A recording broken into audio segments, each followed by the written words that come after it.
sheeko xariira, shilin baa dhuustay, gafanaa sheegay, sheegaa macawis.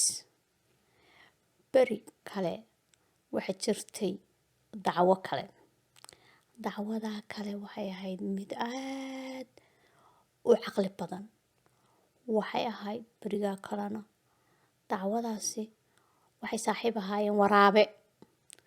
Waraabihii baa u yimid wuxuu ku yidhi nayaa dacwo dhulkii abaar baa ka dhacday maxaynu yeelaa. Waxay ku tiri mar hadday abaari dhacdo saaxiib ma nihin, adiguna meeshaa doonto cunto u doono, aniguna meeshan doonaan cunto u doonanaya, nabadgelyo. Haddaynu is aragno waynu is arki doonaa. Dacwadii baa iskaga tagtay, waraabihiina wuu iska tegay. Way socotay waxay aragtay reer meel cidla ah degan. Habeennimo weeyaan. Waxay doonaysay inay bal reerka meelay ka gasho adhigooda ka soo xado. Adhigay ugu jeceshay dacwad mar walba, adhiga yaryar bay weliba jeceshahay. Markaasee waxaraha yaryar iyo naylaha yaryar iyo wananka yaryar iyo kuwaasay ugu jeceshahay. Markaas iyadoo sidii u daydayaysa guryaha dabadoodii wareegaysa waxay maqashay tiyoo la leeyahay allah nin baa inaga xanuunsanaya, ninkaasi sheekh buu u baahan yahay in sheekh loo doono, marka dee ninkaasi sheekh loo daydayo. Dacwadii baa maqashay, dib bay u carartay, waxay soo daydayatay khamiis, cumaamad, koofiyad iyo ul intii bay isku soo wada xidhay. Reerkii bay habeenkii dambe markii gabal ku dhacay ayay soo hor joogsatay. Markaas reerkii la hadashay waar salaamu calaykum. Reerkii baa yidhi calaykum assalaam. Walla waa sheekh tukubaya baa inoo yimid. La sheekh waynu u baahnayn, waa la soo dhaweeyey, cuntaa la siiyey. Waxa lagu yidhi waxaanu doonaynaa nin baa naga xanuunsanaya sheekh maad noo daweyn. Masee tiri bal waayaa ninka i tusa. Ninkiiba guriga loogu geliyo. Ninkan dawadiisa waa la helayaa. Waxa weeye aroorta marka waagu baryo waxaad soo qalaysaan 4 wan oo yaryar. Waad isku soo wada jarjaraysaan, waad isku soo wada shiilaysaan, kadibna waxaad ku soo ridaysaan joob weyn, waad ii keenaysaan. Aniga ninkaana waxaad isku kaayadaynaysaan bil si aan u daweeyo. Maxay bishaa u qabsatay? Bishaasi waxaa ka hadhay roobabkii iyo wixii oo dhan oo dhulkoo dhan baa barwaaqo noqonaya. Intay abaartay doonaysay in halkaa iskaga yara dhuumato. Waxay iska cuntaa, waxay tidhaahdaa aroortii baa la weydiyaa ninkii ka waran wuu ladan yahay. Hilibkeedii bay iska cuntay, way iska cuntaa. Ninkana caanaha iyo waxa loo keenaba yara cabcabsiisaa. Bes waxay iska cuntay. Bishii markay gaadhay ayaa waxay tidhi ninkii arrimihiisu way fiicnaanayaan, waan idiin sheegayaa markaan guriga ka baxo ayuunbaan anaa idin odhanayaa u gala ninka. Kadib dee intaan kale isma naqaano. Ha soo hadlinaad haddaad ii soo gashaan imanka ninku caafimaadkiisaad wuxuu yeelaysaan. Dacwadiiba habeenkii iska baxday. Buur bay kortay. Markay buurta kortay ayaa la yidhi sheekhow ka waran ninka. Markaasay tidhi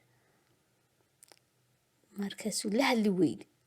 Dadkii baa yidhi galay. Alla waa talayna la hadli wey bal aynu gallo. Ninkiioo sii khalaas noqday oon bogsanin ayay arkeen. Waxaa la yidhi fardo ayaa la fuulay. Waxaa la yidhi waa in la soo qabtaa. Beenaal u ahaa. Iyadoo dacwadii intay orday iska daashay ilaan way buurnaatay oo way naaxday oo hilib bay ka dharagto ma ordi karayso. Iyadoo buurtii iska seexatay oo geed hoostii hurdaa loogu tegay. Waa la soo qabtay haba la arkay ba sheekhba maahe waa dacwo. Markaasaa la yidhi maxaad beenta noogu sheegtay? Anuu ninka fuuray feedhgeel ka weynaaday. Sidee dacwo odhan? Waar anigu cuntadaydu maan iska cunayay iska kay daaya. Waa la soo kaxeeyey. Meel cidla ah baa la geeyey. Geed baa lagu xidhxidhay. Waxaa la yidhi waynu u soo tashanaynaa waxaynu ku samaynayno. Intii taladii loogu maqnaa ayaa meeshii waxa u yimid inankii waraabo gaajoonayo meelaha meeraysanaya. Alla waa dacwo, nayaa dacwo. maxaad ku naaxday maxaad cuntay markaasay tiri reer abtigay ayaa i arkay anigoo gaajoonaya way i kaxeeyeen cunta iga dhargiyeen ay imika maxaa lagu xidhxidhay waxaan ku leeyahay iska kay sii daaya iyaguna waxay idhahdeen may cunto kaloo macaan baanu kuu keenaynaa ma tegaysida halkaa joog waxay iska ooyey waraabihii yaa dacawo saasaad cunto uga dharagto weliba waa lagu leeyahay cunto kale ha lagu sii allah aan iska kaa yara dhige maanta aan intaa cune iga furfur xadhigaana kaa furfuro aniga igu xidhxidh mase tir warardo iga tag cuntaa reer abtigay adiga markay ku arkaan way kugu xanaaqi doonaan ilaan aniga i jecel yihiin adigu reer abti kuuma maya waan isku kaa ekaysiinayo la hadli maayo marka cuntada la ii keenaan cuno ay arkaan markaa way iska kay sii dayn doonaan bal waayee kaala iga furfur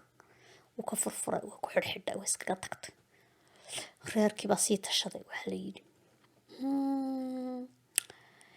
dacwadii maxaynu ku samaynaa mid baa wuxuu yidhi dacwada aynu budad qaadno aynu gawda kaga saarno mid kale wuxuu yidhi may dacwada aynu biyo kulul ku shubno mid kale may aynu subag kulul ku shubno iyo saliid kulul waxaa la yidhi waayahay subag kulul iyo saliid kulul baa lagu shubaya waa la soo socday